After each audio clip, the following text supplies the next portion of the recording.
रोशनी entertainment present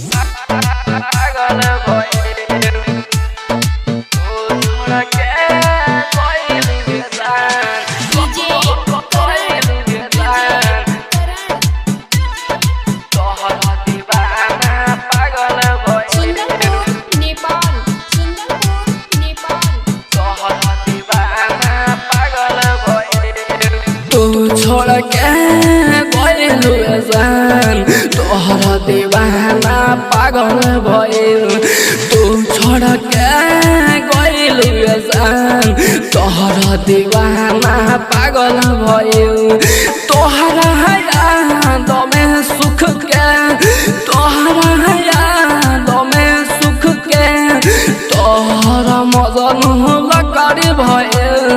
तू छोड़ के जान तोहरा दीवाना पागल भइल।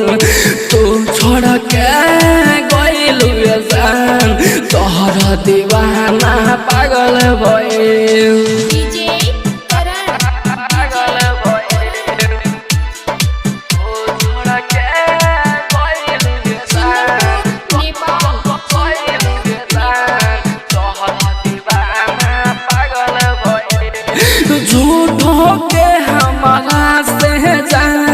कसम तो खइलू यूज कहीं के हमारा के जान दोसरा के भइलू।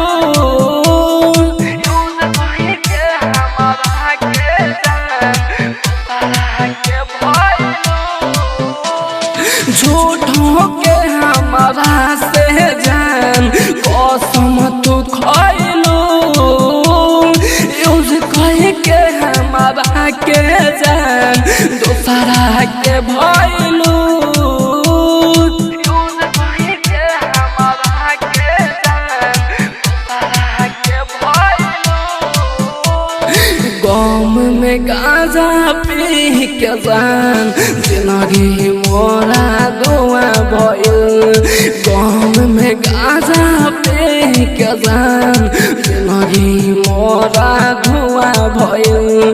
दिलवा बादल जैसे गरजे दिलवा बादल जैसे गरजे सपना दरिया में डूब गइल।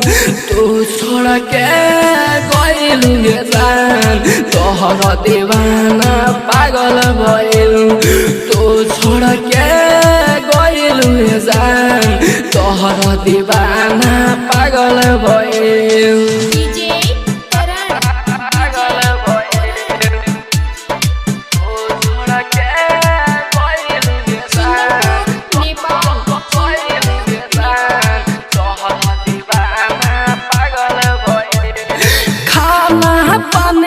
सुन ये जान हमारा तो निक लागे खाना के छोड़ सुन ये जान पानी भी जहर लागे।